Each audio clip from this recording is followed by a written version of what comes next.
Então vamos lá? Esse é o Giro da Bolsa, um programa aqui semanal com as principais notícias do mercado financeiro na semana. E se você não vive numa bolha, você deve ter reparado que essa semana a coisa está feia, o negócio está louco, o barato descontrolou, né? Então, para você que é novo aqui no Giro da Bolsa, a gente sempre aborda diversas notícias, desde as mais importantes ali, né, para o investidor. Então, quando a gente vai para um relatório semanal e tarará, alguma coisa sobre a sua empresa, até essas notícias ali que são mais alarmantes, a gente explica aqui para você conseguir entender tudo compiladinho em um único programa. Então vamos entender o que está acontecendo aqui.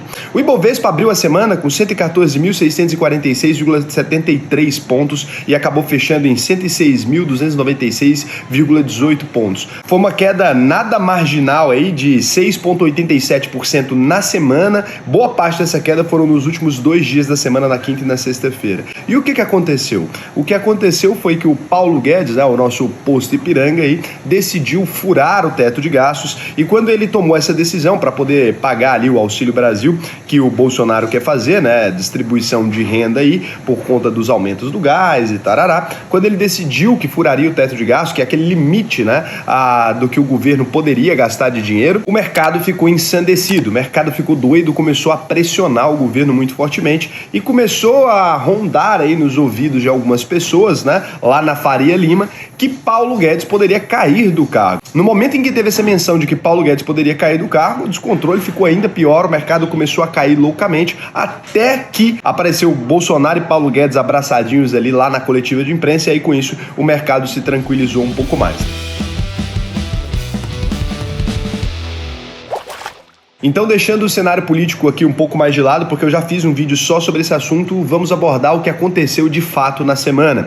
A primeira notícia aqui, muito interessante, foi sobre a EZTEC, EZTC3, que divulgou o resultado operacional dela. Para quem não sabe, a EZTEC é uma construtora de imóveis de alta renda, uma empresa que tem lucro consistente, uma dívida bem equilibrada, é uma empresa muito interessante do setor de construção civil, e o resultado dela foi divulgado aqui em linha, né, com as concorrentes dela. Então, ela divulgou a prévia operacional dela na sexta-feira passada, no dia 15. Não deu tempo da gente colocar aqui no Giro da Bolsa, e por isso que eu tô trazendo agora. Como destaque aqui, a gente teve o lançamento do empreendimento Arcádio EZ by Ott, né? Na zona sul de São Paulo. A torre possui aí 276 unidades de altíssimo padrão, com áreas que variam de 105 a 180 metros quadrados. No trimestre, o volume geral de vendas de lançamentos totalizaram aí 460 milhões de reais, uma alta expressiva de 123,3% na comparação anual. Do lado de vendas líquidas, a queda foi de 24% na comparação anual e 11% aí na comparação trimestral. O resultado do mercado não poderia ter sido pior, né, dadas as notícias da semana,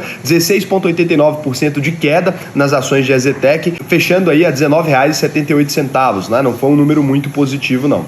Agora aqui a gente vai para o burburinho da B2W e das lojas americanas, né? Então a Lame 3 e Lame 4 aí e a Amer 3, que é a B2W digital aí, podem ir parar na Bolsa Americana. Na segunda-feira, dia 18, as lojas americanas e a Americanas, né, a Amer 3, comentaram sobre a aprovação em assembleia de combinação operacional dos negócios das companhias. Eles estão tentando essa fusão já tem algum tempo. No mesmo comunicado, a Lojas Americanas está estudando uma reorganização societária com o propósito de migrar suas ações ali para uma companhia com sede no exterior. A empresa ainda não confirmou qual das bolsas será, se NYSE ou Nasdaq, né?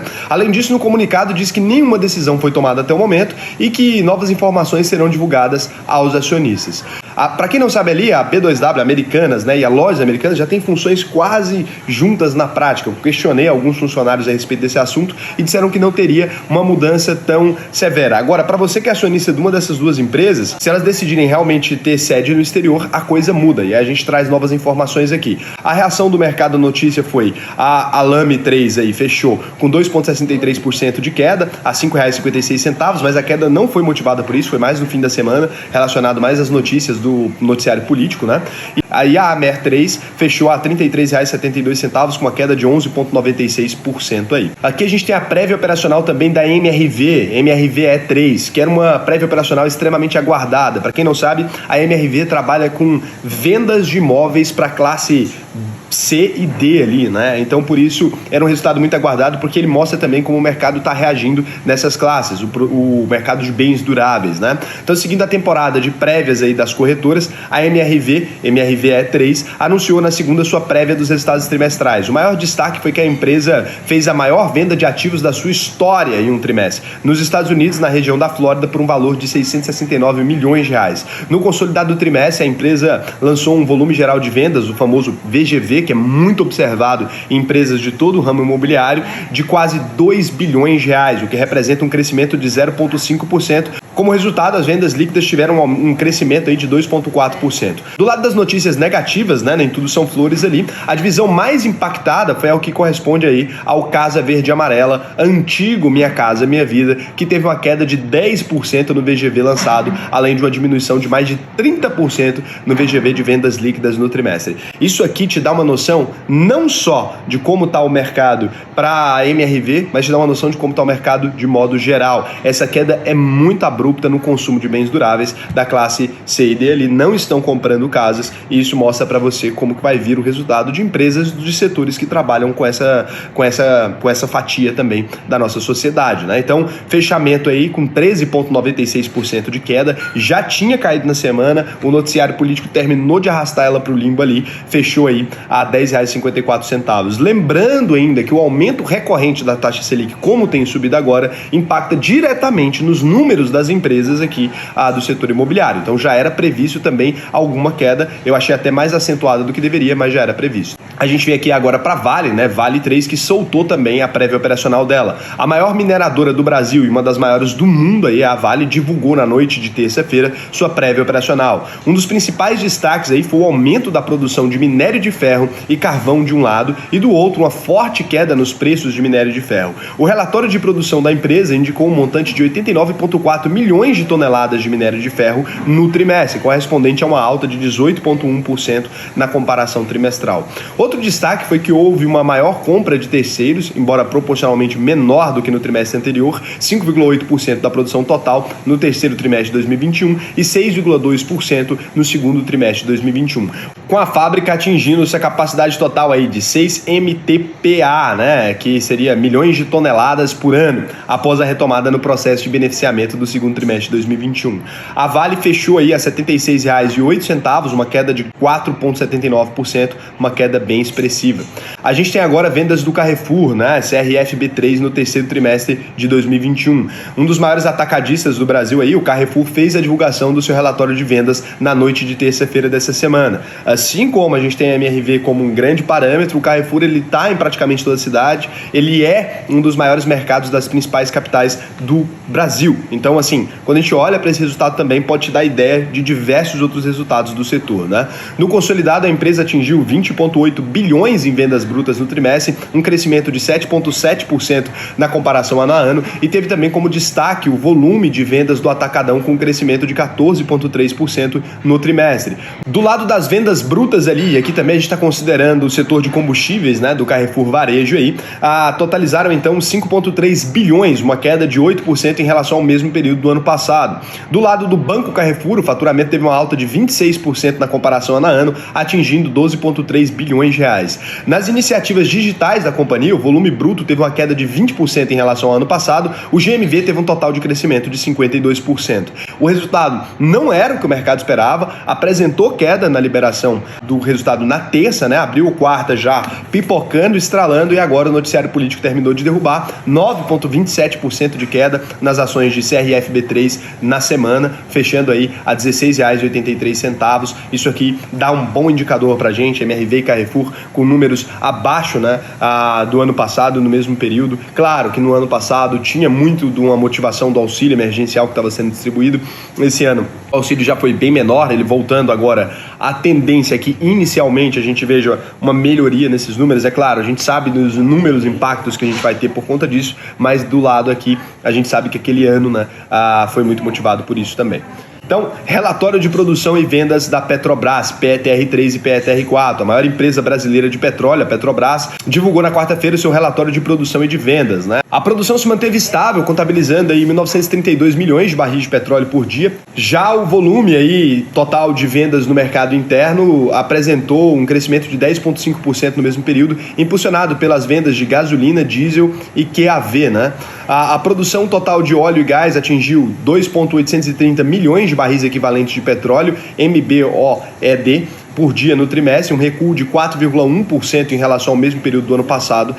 Em relação às suas vendas consolidadas ali, um número muito importante também no mercado interno e externo, a Petrobras registrou um aumento de 0,2% no trimestre contra trimestre, contabilizando aí 3.164 milhões de barris de petróleo por dia no terceiro trimestre de 2021. Ou seja, faça chuva ou faça sol, a que preço que estiver, né, o petróleo continua sendo comprado, e diesel, gasolina, o mercado não para, né? Então, R$ 27,90 fechamento da Petrobras, 6,69% de queda. Por ser um estatal, é até mais impactada com as notícias mais recentes do noticiário político, né? Prévia aí da JHSF 3, uma das empresas líderes no segmento de alta renda. A JHSF divulgou as prévias operacionais dela do terceiro trimestre de 2021. Também é um bom recorte agora da classe A, né?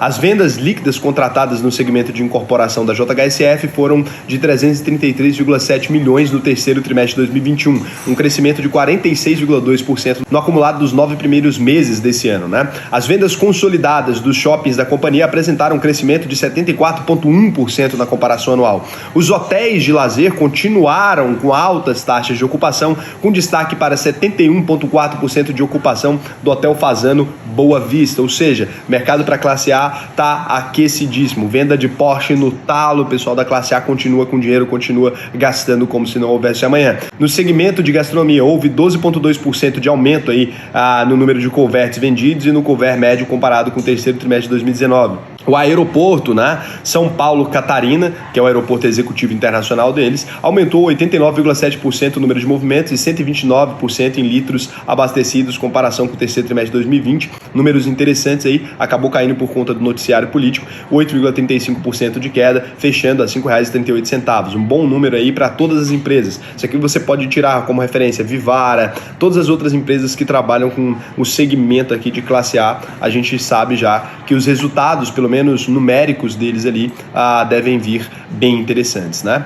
Bom, a gente tem a última notícia aqui, que é o seguinte: se você quer aprender, né, a investir de verdade aí, quer aprender a investir no Brasil, no exterior, até que no Brasil agora pouca gente está querendo, mas é um bom momento. Se as ações estão caindo, eu aportei pra caramba na sexta-feira, né? Cheguei a investir aí 50 mil só na carteira do canal, vocês vão ver em que. Mas se você quiser aprender a investir de verdade mesmo, montar uma carteira, montar uma estrutura robusta, tanto no Brasil quanto lá fora, lembrando que em janeiro, né, a gente tem a primeira turma aí da Única Verdade Possível para você já começar o ano aprendendo a investir ali, e você já pode se matricular nela. A turma de janeiro é a mais procurada, então se eu fosse você, eu faria a sua matrícula agora. Cara, não fique enrolando. Entra lá, faz sua matrícula agora, porque tem muita gente que quer vaga, né, para janeiro, e acaba que esgota muito rápido. A gente dá 3 meses aí para encher a turma de janeiro, mas nunca chegou nem a 20 de dezembro essa turma lotada, tá? Não chega mesmo. Então já agiliza logo, já faz sua inscrição, já faz sua matrícula lá. Raul, por que eu deveria fazer a UVP e não nenhum cursinho beira de esquina aí? Primeiro, a UVP é a melhor escola disso, você pode ter certeza, porque a gente nem página no Reclame Aqui tem. Não é que a gente tem nota alta, não. Ninguém reclama da gente, tá? E a gente tem um grande procedimento aqui, né? O nosso acordo maravilhoso, que é: se ao final da UVP você não aprendeu, a gente devolve o seu dinheiro. Então, isso é uma coisa que ninguém no mercado é capaz de fazer. É depois de fazer o curso, emitir o seu certificado ali. Se você não gostou, falou: pô, Raul, não aprendi, eu devolvo o seu dinheiro. Raul, e se eu for desonesto? Cara, a gente tem um processo seletivo que faz uma triagem, a gente já vigia os malas ali direto, já nem deixa entrar. Mas se você conseguir entrar e for um cara desonesto, cara, eu desejo mais é que você se foda, né? A vida cobra e a gente vai devolver o seu dinheiro normalmente. Então, um beijão pra você, até o próximo vídeo.